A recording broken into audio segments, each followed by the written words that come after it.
ہماری ISI اٹھا کے نہ لے گئی ہو میری رہائش گاہ سے، مجھے اب پتہ نہیں، کیونکہ وہ سامان جو پیک ہے اس میں کہیں نہ کہیں ورنہ وہ پڑی ہوگی۔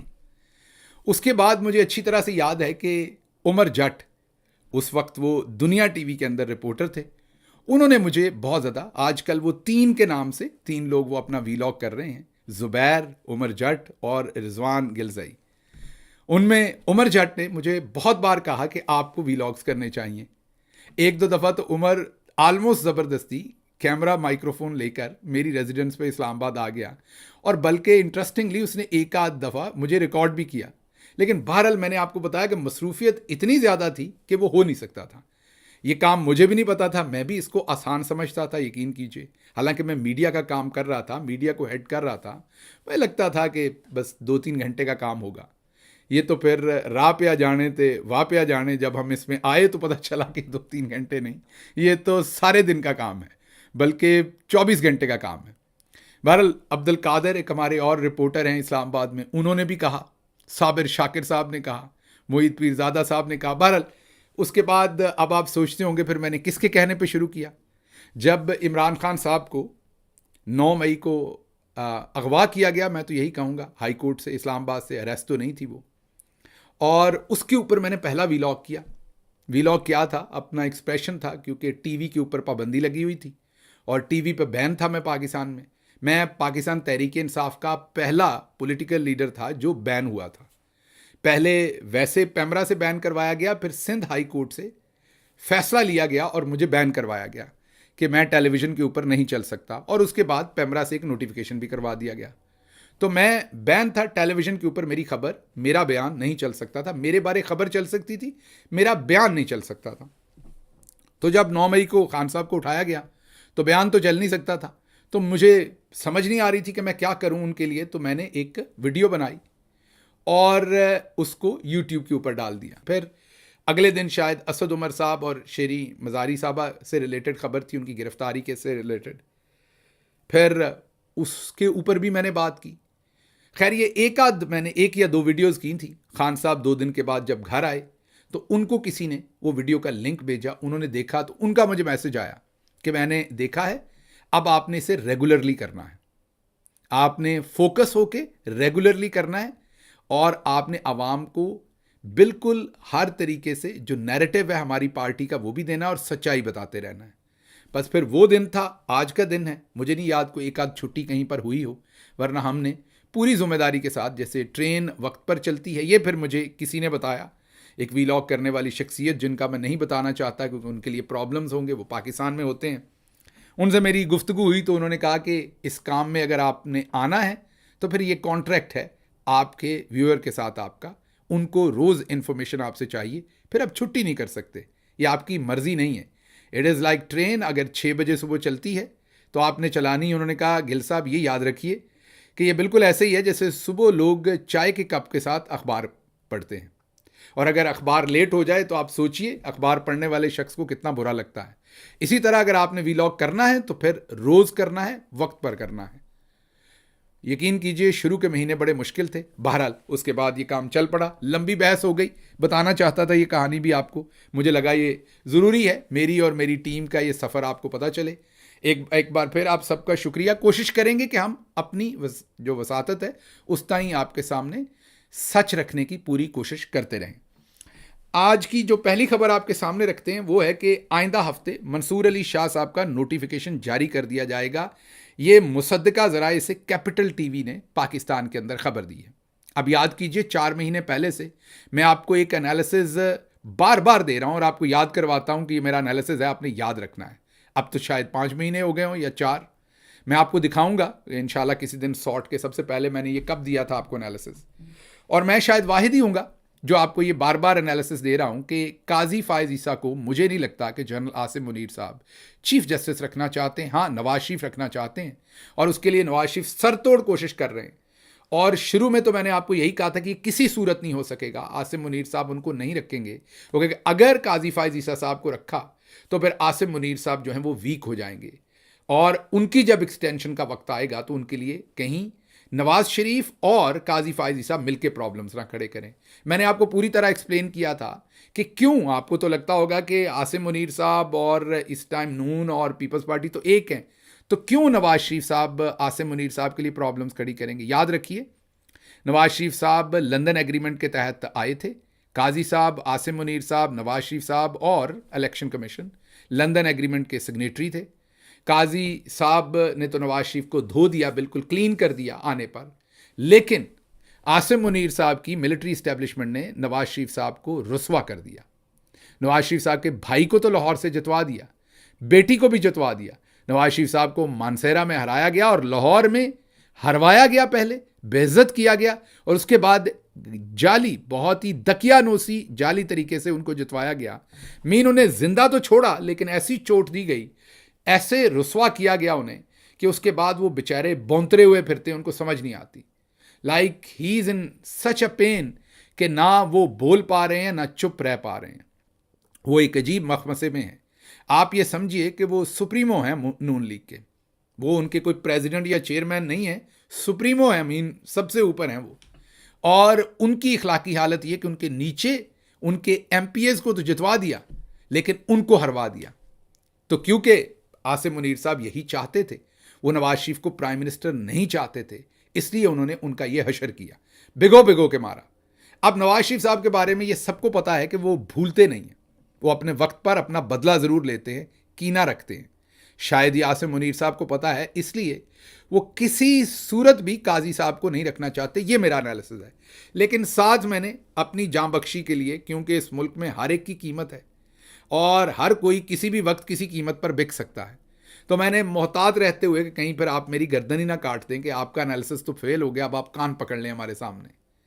تو میں نے آپ کے سامنے اتنی سی اس میں سپیس رکھی ہوئی ہے کہ کیونکہ یہ سارے مل کے ایک غلط کام کر رہے ہیں, غلط گیم کھیل رہے ہیں, تو دیر از اے پاسبلٹی کہ آخر پر ان کے درمیان کوئی ایسا ایگریمنٹ ہو جائے کہ نواز شریف صاحب مجبور کر لیں عاصم منیر صاحب کو, کیونکہ اب یہ دونوں ایک دوسرے کے لیے وہ کمبل چھوڑنے والی بات ہے, یہ مصیبت کا رشتہ ہو گیا. نہ عاصم منیر صاحب ان کو چھوڑ سکتے ہیں نہ یہ ان کو چھوڑ سکتے ہیں. بڑا یہ ایسا ریلیشن شپ ہو گیا کہ یہ چاہ کے بھی ایک دوسرے سے الگ نہیں ہو سکتے.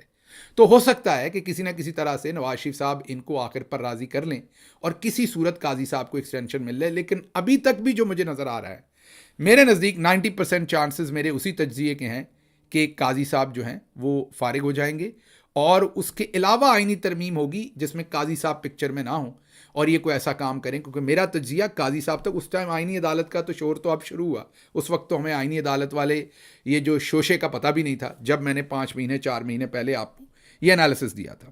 تو اب ترمیم ہوگی نہیں ہوگی, کون سی ہوگی, یہ آنے والے دنوں میں ہم دیکھ لیں گے. لیکن میں نے دوبارہ آپ کو کہا کہ مجھے وہ ہوتا ہوا نظر آ رہا ہے. ایک وجہ اس کی, آج جو وکلا کا ایک بہت بڑا کنونشن ہوا اسلام آباد میں, کل, وہ بھی اسی کا شاخسانہ لگتا. میں نے آپ کو بتایا تھا کہ ہمارے وکلا بھی تب تک نہیں نکلتے جب تک کہیں نہ کہیں سے جنریٹر بیٹری نہ لگی ہو. تو وکلا نے جس طرح کا بھرپور ایک, آپ سمجھ رہے ہیں نا, بھرپور قسم کا انہوں نے کام کر دیا. اور اس سے پہلے علماء پہنچ گئے آل دا وے عدالت میں, اور قاضی صاحب کو علماء نے بالکل رگڑ کے رکھ دیا اور قاضی صاحب کی طبیعت 0-0 کر دی. اس کے پیچھے پاکستان تحریک انصاف بھی ڈی چوک میں بڑا دبا کے اپنا جو ہے احتجاج کر بھی رہی ہے اور کر بھی چکی ہے. اور اس کے پیچھے وکلا جو ہیں وہ بڑے ہی دھواں دھار قسم کا کنونشن ہوا جس میں حامد خان صاحب نے تو معافی مانگ لی سب سے, یہ کہا کہ میں معذرت خواہ ہوں کہ میں نے اس قاضی کو سپورٹ کیا تھا اور عمران خان سے تعلقات خراب کیے تھے. اللہ کی یہ بہت غلط آدمی تھا اور مجھے شرمندگی ہے کہ ایسے انسان کو تو جج ہی نہیں ہونا چاہیے تھا, میں نے اس کو سپورٹ کی. باقی وکلا نے بھی کہا کہ ہم ججز کے ساتھ کھڑے ہیں اور ایسی کی تیسی. تو یہ تمام چیزیں جب میں اکٹھی کر کے دیکھتا ہوں تو مجھے لگتا ہے کہ معاملات تھوڑے سے قاضی صاحب کے لیے واقعی خراب ہیں. آگے چلتے ہیں جی. عادل بازئی کو ڈی سیٹ کرنے کے لیے, یہ پاکستان تحریک انصاف سے جیتے تھے, ان کو نون لیگ میں جوائن کروا دیا گیا. مجھے نہیں سمجھ عادل صاحب نے ہائی کورٹ میں کیوں نہیں ریٹ کی کہ مجھے نون لیگ کا نہ بنائیں, لیکن ان کو نون لیگ کا بنا کر نون لیگ کو مخصوص نشست دی گئی بلوچستان سے. اگر یہ وقت پر ریٹ کر دیتے عادل بھائی تو شاید نون لیگ کو مخصوص نشست نہ ملتی, شاید کیا یقیناً نہ ملتی, لیکن یہ بھی خاموش رہے. لیکن چلیں ان کی مہربانی کہ کم از کم یہ کلیم کرتے ہیں کہ میں پاکستان تحریک انصاف کا ہوں اور میں نے ووٹ تحریک انصاف کو دینا, ان کی مہربانی. اور اب یہ قابو نہیں آ رہے لوگوں کے, مین ملٹری اسٹیبلشمنٹ کے. تو اب ان کو بلیک میل کرنے کے لیے ان کا ریفرنس بنا کر بھیج دیا گیا ہے. اور جو پی ٹی آئی سے جیتے ہوئے ہیں انہیں کہا گیا ہے کہ انہوں نے نون لیگ کی پارٹی پالیسی پر ووٹ نہیں کیا, اس لیے نواز شریف نے ان کے خلاف ریفرنس اسپیکر کو بھیجا اور اسپیکر نے اب الیکشن کمیشن آف پاکستان کو بھیجا ہے. اسی طرح چودھری شجاعت صاحب نے چودھری الیاس صاحب جو گجرات سے ہیں ان کے بارے میں بھی ایک ریفرنس ایسا بھیجا ہوا ہے, لیکن انٹرسٹنگ بات ہے کہ ان کا ریفرنس جو ہے وہ ابھی تک آگے نہیں گیا. اب دیکھتے ہیں اس پر کیا ہوتا ہے. آگے چلتے ہیں جی. افغانستان نے پاکستان کے معاملات پر تشویش کا اظہار کیا ہے اور یہ کہا ہے کہ پاکستان میں یہ جو پی ٹی آئی کا احتجاج ہو رہا ہے اور جو مخالف پولیٹیکل پارٹیز ہیں اور یہ جو انتشار جس حد تک پھیل رہا ہے اس سے پورا خطہ اس کی لپیٹ میں آ سکتا ہے اور افغان گورنمنٹ کو اس کے اوپر بہت زیادہ تشویش ہے. رائٹلی سو, کیونکہ یہ کوئی غلط نہیں انہوں نے کہا, کیونکہ جیسے ہم کہتے ہیں کہ فلاں ملک میں یہ ہو رہا ہے ہمیں تشویش ہے اس پر, جیسے ہندوستان میں کوئی کام ہو, افغانستان میں کوئی کام ہو, بنگلہ دیش میں ہو, تو ہم اپنی تشویش کا اظہار کرتے ہیں. انہوں نے بھی کیا ہے اور انہوں نے اسپیشلی جب محسن نقوی کہیں گے کہ 120 افغان گرفتار کر لیے ہم نے پی ٹی آئی کے, تو افغان گورنمنٹ پھر رسپونڈ کرے گی. تو افغان گورنمنٹ نے بھی اپنی تشویش کا اظہار اس پہ کیا ہے. اچھا جی, چینیوں کے تحفظ کے لیے جو چائنیز کے اوپر ایک آپ کو پتا ہے کہ جان لیوا دھماکہ کیا گیا, اور اب چائنیز کی حفاظت کے لیے ہماری جو فورسز ہیں, آرمڈ فورسز ہیں, انہیں 45 ارب روپے اضافی دیے جائیں گے. جی ہاں, جو پہلے ڈیفنس بجٹ ہے اس سے اب بڑھ کر 45 ارب روپے اور دیے جائیں گے صرف چائنیز کی حفاظت کرنے کے لیے. اس کی منظوری کل دی گئی ہے. اچھا جی, اگلی خبر جو آپ کے سامنے رکھیں گے وہ ہے کہ امریکی امیدوار جل, جو 2 امیدوار ہیں, مین جو امیدوار ہیں جن میں سے ایک نے جیتنا یا ہارنا ہے, یہ تیسری امیدوار ہے جل جو محترمہ ہیں. یہ ظاہر ہے جیتیں گی تو نہیں, لیکن یہ ایک سگنیفیکنٹ بات ہے کہ وہ ایک امریکی صدارتی امیدوار ہیں, اور انہوں نے ایک ٹویٹ کیا ہے اور اس میں انہوں نے کہا ہے کہ امریکہ کی پشت پناہی رکھنے والی پاکستانی رجیم عمران خان کے خلاف ہے, اس کی پارٹی کے خلاف ہے, اور ان کے ساتھ سیاسی طور پر ان سے ظلم کر رہی ہے. عمران خان کو فوری طور پر رہا کرنا چاہیے, یہ انہوں نے ٹویٹ کیا ہے. یہ بہت ہی سگنیفیکنٹ ٹویٹ ہے کہ ایک امریکن پریزیڈینشل کینڈیڈیٹ, میں نے یہ کہا کہ یہ جیت نہیں سکتی کیونکہ یہ نہ ڈیموکریٹ پارٹی سے نہ ریپبلکن سے ہے, یہ جیتیں گی نہیں, لیکن بہرحال پھر بھی امریکی پریزیڈینشل کینڈیڈیٹ ہیں, تو ان کا یہ ٹویٹ کرنا اور یہ کہنا کہ عمران خان اور اس کی پارٹی کے ساتھ جو کچھ ہو رہا ہے وہ امریکی حکومت کی پشت پناہی کے ساتھ ہو رہا ہے اور عمران خان کو فوری رہا کر دینا چاہیے, اب کافی ہو گیا ہے, یہ بہت ہی امپورٹنٹ ایک سگنیفیکنٹ معاملہ ہے. اس کے علاوہ عظما خان صاحبہ, علیمہ خانم صاحبہ, ان کو پیش کیا گیا ہے عدالت میں. 1 روزہ ان کو اور ریمانڈ دیا گیا, ان کو پیش نہیں کیا جا رہا تھا. جج نے پھر کہا کہ اگر آپ نے 3 بجے تک پیش نہ کیا تو پھر میں ان کا یہ مقدمہ برخاست کر دوں گا اور ان کی جو گرفتاری ہے وہ غیر قانونی قرار دے دوں گا.